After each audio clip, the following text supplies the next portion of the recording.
Devers drives one high and deep into center field. It is back. It is gone. Straightaway center. Adios, Carita.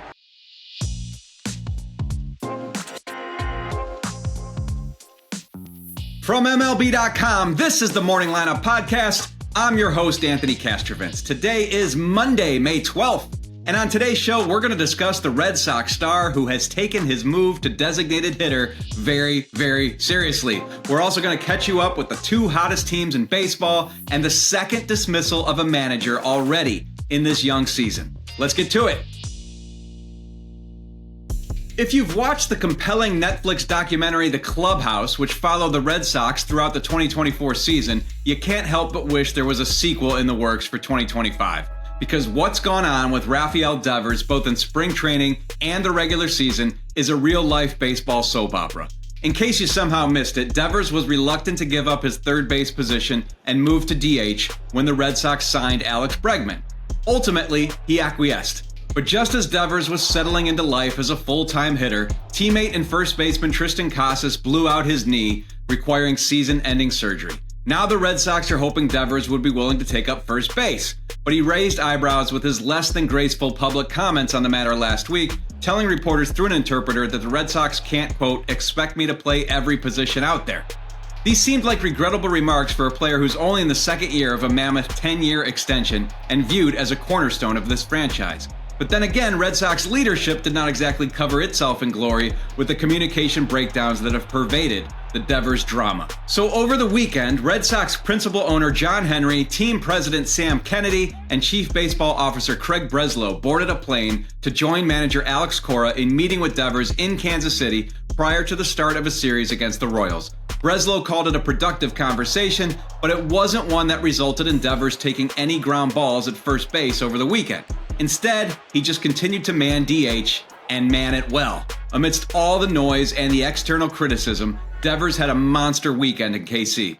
On Saturday, he had his second 4-hit game of the season in a 10-1 blowout win over the Royals team that had been the hottest in baseball. His RBI double got the scoring started. Raffy in the air toward left center field, and Devers plugs the gap. Durant motors to third, he gets sent. Raffy's RBI double puts the Sox on top in the third. Then, on Sunday, Devers delivered again, coming to the plate with the game tied 1-1 and a runner aboard in the sixth.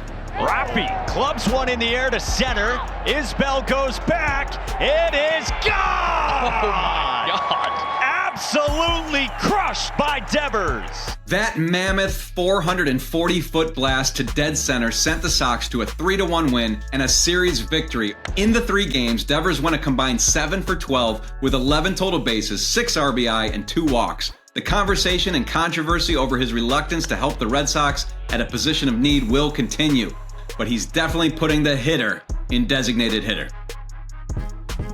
What a month it's been for Cardinals. First, of course, there was that conclave at Vatican City, where the Cardinals who form the Catholic Church's senior clergy got together and voted for the first American-born Pope, and a baseball fan at that. In fact, over the weekend, video surfaced of the future Pope Leo XIV shown in the stands during the 9th inning of Game 1 of the World Series back in 2005, rooting on his beloved White Sox on the broadcast. Popes, they're just like us.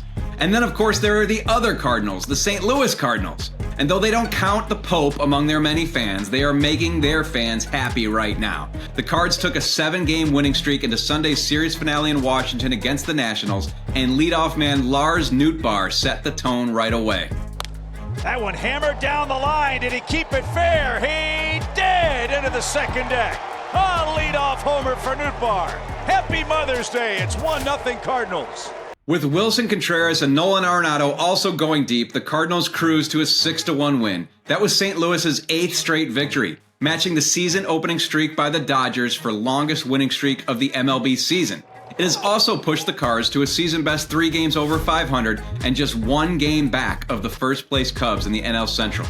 But the Cards aren't alone in the 8-game streak department, because a short time later, the Twins were in the bottom of the 10th inning of a 6-6 tie against the Giants when Deshaun Kersey Jr. was up to bat with a runner at second and 2 out.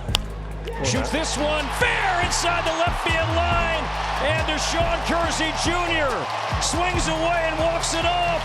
And Brooks Lee scores, and the Twins sweep the Giants. That walk-off win was the Twins' 8th straight, pushing them over 500 for the first time all season.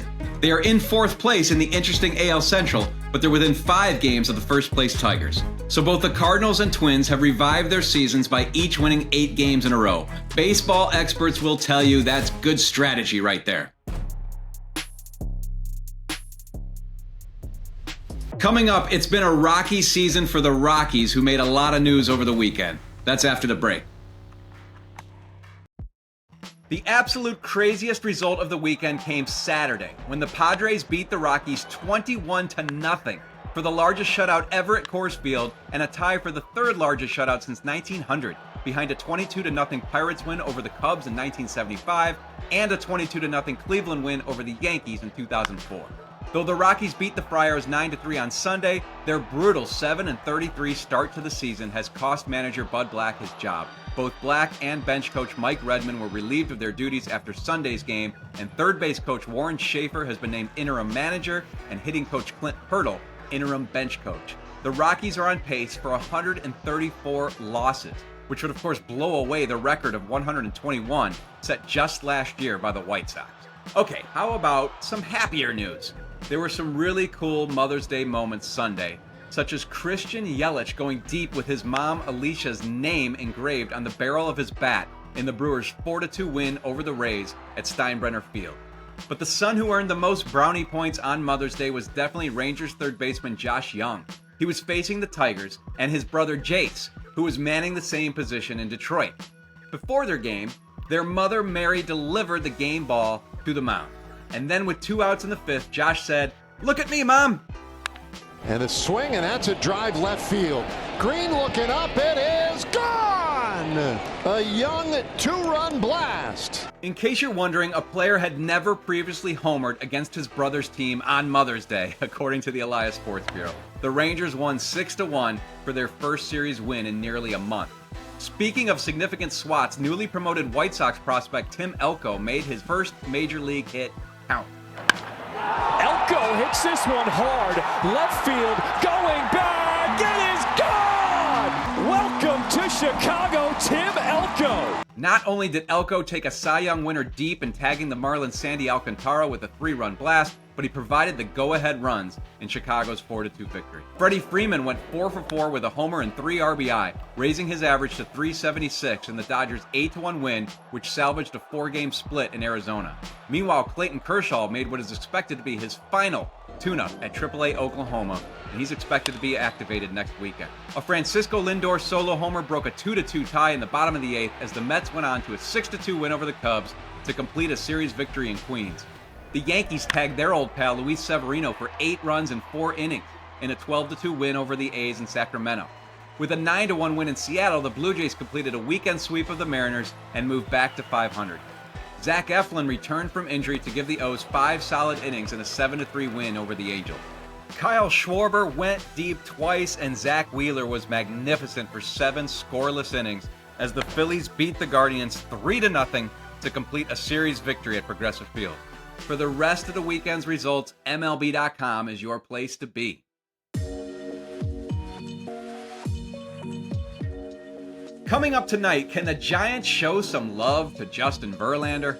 The 42-year-old future Hall of Famer is still winless with San Francisco through no fault of his own. In 5 of his 8 starts, he's allowed 3 runs or fewer in 5 innings or more, but bullpen issues and a lack of run support have left him with an 0-2 record. The winless drought in 8 starts is his longest at any point in his 20 seasons. He'll look to end it tonight when he starts opposite Merrill Kelly and the Diamondbacks at 9:45 Eastern, 6:45 local on MLB.tv. You can also check out the MLB.tv free game of the day at 6:45 p.m. Eastern Time when the Cardinals put their winning streak on the line in Philadelphia. That's all for today's morning lineup. I'll be back with you tomorrow to recap the biggest moments from Monday's games. Until next time, thanks for listening. Please be sure to leave us a rating and review, share this episode with the baseball lovers in your life, and have a great day, everyone.